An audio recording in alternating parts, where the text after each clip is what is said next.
మా అమ్మాయికి నేను వివేకానంద బొమ్మ చూపించి ఈజ్ మై హీరో అని చెప్పాను. అలాగా వెంటనే నేను 5 నిమిషాలు అయిన తర్వాత అమ్మా నీకు నచ్చిన హీరో ఎవరమ్మా? నువ్వే నాన్న. ఇప్పుడు పాపం జైలుకి వెళ్ళి పాపం ఖైదీల కోసం పాడతావు కదా నాన్న, పాపం ఓల్డ్ పీపుల్ అందరికీ గోల్డ్ డబ్బులు ఇస్తావు కదా నాన్న, నువ్వు అందరినీ బాగా చూసుకుంటావు నాన్న, అందుకని నాకు నువ్వు హీరోలు అనిపిస్తావు నాన్న. దయచేసి మీరు కూడా నీకు నచ్చిన హీరో ఎవరు అంటే ఎవరో పేరు చెప్పదు. మీకోసం ఎండనక వాననక రిక్షా తోలుతూ దారి డ్రైవ్ తోలుతూ పొలం చేసుకుంటూ ఉద్యోగాలు చేసుకుంటూ అరే ఇప్పుడు ఈ ప్రయాణం ఆపితే 10 రూపాయలు మిగిలితే నా కొడుకు ఇవ్వచ్చు కదా, వాడికి ఏదైనా కొనివ్వచ్చు కదా అనుకునే తల్లిదండ్రులు వెనకాల దయచేసి ఎప్పుడు కూడా నీకు నచ్చిన హీరో ఎవరు అంటే ఎవడో పేరు చెప్పదు, ఎవడో కటౌట్లతో పాలాభిషేకాలు చేయదు. దయచేసి మీ అమ్మ మీ నాన్న real heroes in your life. మీ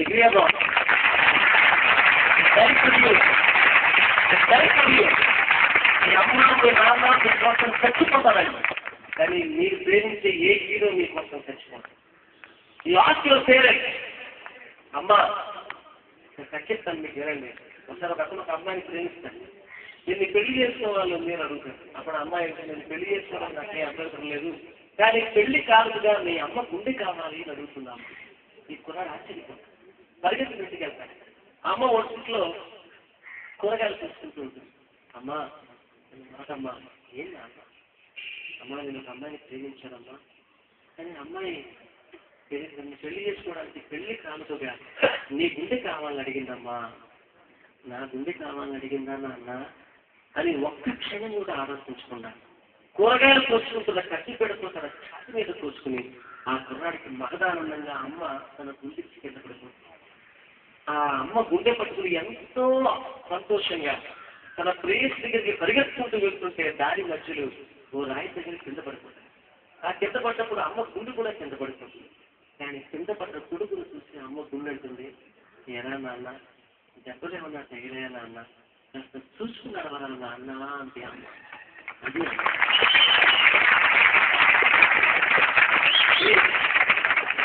మీరు గొప్ప కళలు కలండి. నేను నా జీవితంలో నేను సినిమాల్లో కూడా హీరోగా చేశాను, నాకు అది తృప్తినివ్వాలి. అంత ఇల్యూషన్, అంత నటన ఏమి లేదు, కానీ జీవితంలో I want to be hero. Pakistan ఏ దేశం పేరు చెప్తే బాంబులు పేలుతాయో ఆ దేశానికి నేను అందరూ వద్దన్నా సరే మన భారతదేశ జెండా పట్టుకుని పాకిస్తాన్లో ఉన్న ఢిల్లీ నుంచి పాకిస్తాన్లో ఉన్న మూటాన్ వరకు 1738 కిలోమీటర్ల పాటు 55 రోజుల పాటు సాగిన పాదయాత్రలో నేను పాల్గొన్నాను. బాంబులు విసరడానికి ప్రయత్నం చేశాను, రాళ్ళు విసరడానికి ప్రయత్నం చేశాను, నేను కేర్ చేయను. 2006వ సంవత్సరంలో లాహోర్లో ఇక్కడ పాకిస్తాన్ వెళ్తే అక్కడ అణుబాంబులు తయారు చేస్తారని తెలిసి నాకు ఆగ్రహం వచ్చి కర్మాగ్రహం వచ్చి ఇలాగ వెంటనే రోడ్డు మీద టెంట్ వేసేసి కూర్చుండిపోయి మైక్ పెట్టించుకుని శాంతి కోసం పాటలు పాడడం ప్రారంభించాను. 2 days ఫంగస్ స్ట్రైక్ చేశాను, సత్యాగ్రహం. అరెస్ట్ చేయడానికి వచ్చాను. నేను భయపడ్డాను.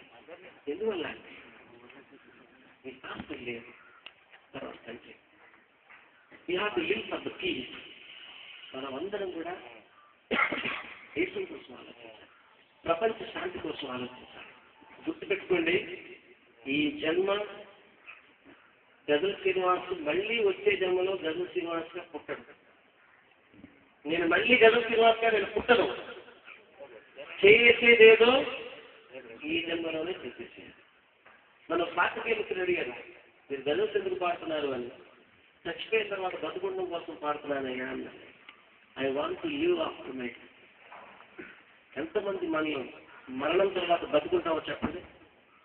ఇవాళ ఆయన బతుకున్నాడు మరణం తర్వాత, ఈ రోజుకి చెప్పుకుంటున్నాం మనం. కానీ మనలో ఎంతమంది ఉన్నారు మరణం తర్వాత బతకడానికి ఏం పనులు చేశామని అలా ఆలోచించాలి. అసలు అమ్మా నాన్నలనే మనం బాగా చూసుకుంటే ప్రపంచంలో ఏం చేయాలో కూడా మనకి తెలియదు. గొప్పగా ఆలోచించండి, గొప్పగా జీవించండి. అమ్మా నాన్న చాలా లబ్జుంటుంది ఈ వయసులో. సినిమా సినిమా హీరో ఏ డ్రెస్ వేసుకుంటే మనం ఆ డ్రెస్ వేసుకోవాలి. సినిమా చూడగానే మనకి హ్యాంగ్ ఓవర్ వచ్చేస్తూ ఉంటుంది. మనం కాసేపు మనం ఎవడో హీరో అనుకుంటాం. అది కాదు లైఫ్. పొద్దున్నే లైఫ్ ఏంటంటే చదువు, కష్టపడడం, సమయం గడిచిపోతూ ఉంటుంది. ఈ కాలంలోంచి బయటకు వెళ్ళిన తర్వాత మంచి ఉద్యోగం రాకపోతే భవతి భిక్షాం దేహి అని అనుకోవాలి. అలా కాదు, గొప్పగా వేరే ఈ పోయిందలా లీడ్ యువర్ మార్క్, అలా గొప్పగా మీరు ఎదగాలని, అలా ఉండాలని కోరుకుంటూ అమ్మ ఒకవైపు దేవతలంతా ఒకవైపు సరితూచమంటే నేను అమ్మ వైపు.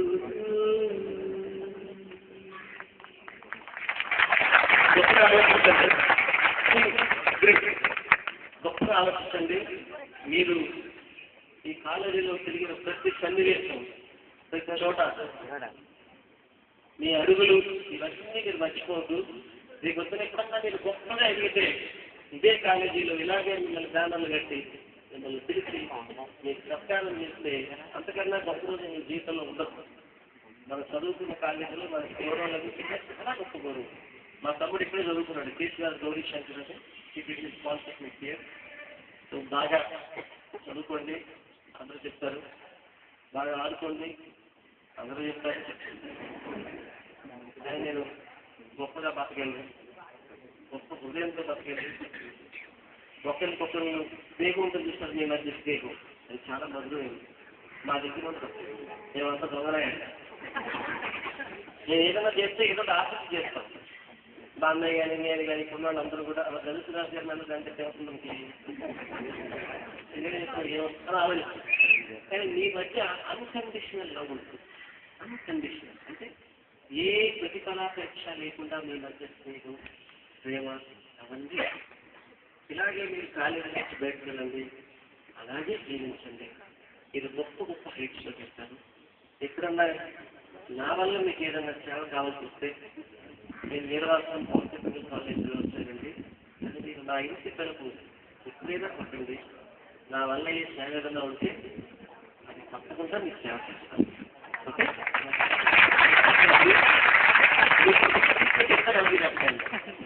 చెప్తారా? I love you. Thank you.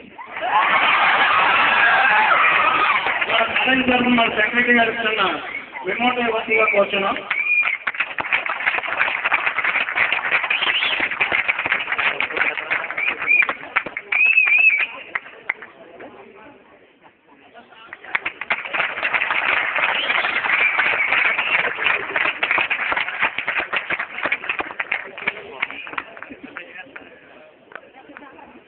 నేను మళ్ళీ వస్తాను ఈరోజు.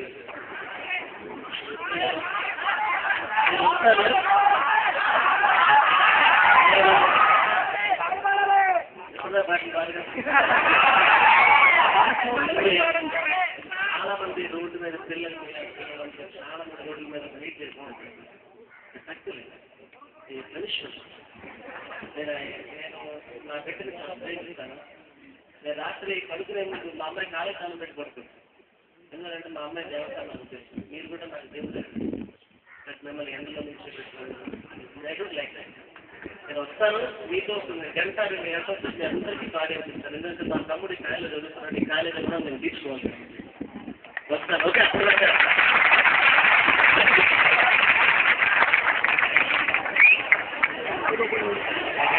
ఫోటో తీస్తామన్నా.